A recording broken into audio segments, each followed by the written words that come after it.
ഈങ്ങാപ്പുഴ ഷിബില കൊലപാതക കേസിലെ പ്രതി യാസിർ കൈതപ്പൊയിലെ കടയിലെത്തി കത്തി വാങ്ങുന്ന CCTV ദൃശ്യം പുറത്തേക്ക് വന്നു. KK മിനി സൂപ്പർമാർക്കറ്റിൽ എത്തിയാണ് യാസിർ കത്തി വാങ്ങിയത്. ആ ദൃശ്യങ്ങളിലേക്ക് ആദ്യം.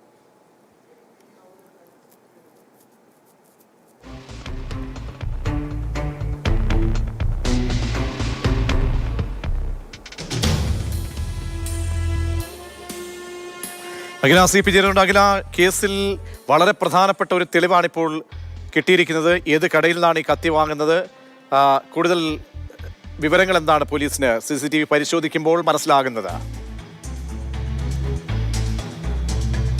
പ്രതീഷ്, അതായത് ഈങ്ങാപ്പുഴയിൽ നിന്നും കൈതപ്പൊയിലേക്ക് ഏകദേശം 1 കിലോമീറ്റർ മാത്രമാണുള്ളത്. ആ കൈതപ്പൊയിലെ KK മിനി സൂപ്പർമാർക്കറ്റിലെത്തിയാണ് ചൊവ്വാഴ്ച, അതായത് ഈ മാസം 18-ാം തീയതി ഷിബിലിയെ കൊലപ്പെടുത്താനായി യാസിർ കത്തി വാങ്ങിയത്. പ്രധാനമായും യാസിറിന്റെ കാറിൽ നിന്ന് 2 കത്തികളാണ് പോലീസ് സംഘത്തിന് ലഭിച്ചത്. അതിൽ പുതിയതായി വാങ്ങി, ഒന്ന് പഴയതും രണ്ടാമത്തേത് പുതിയ കത്തിയുമായിരുന്നു. ആ പുതിയ കത്തിയാണ് KK മിനി സ്റ്റോറിലെത്തി യാസിർ അന്ന് കൃത്യം നടക്കുന്ന അല്ലെങ്കിൽ ചൊവ്വാഴ്ച വൈകുന്നേരത്തോടെ ഏകദേശം 4 മണിയോട് കൂടി വന്ന് KK മിനി സൂപ്പർ മാർക്കറ്റിൽ നിന്ന് വാങ്ങുന്നത്. ഇന്ന് യാസിറിനെ അവിടെ എത്തിച്ച് തെളിവെടുക്കുകയും ചെയ്തിരുന്നു.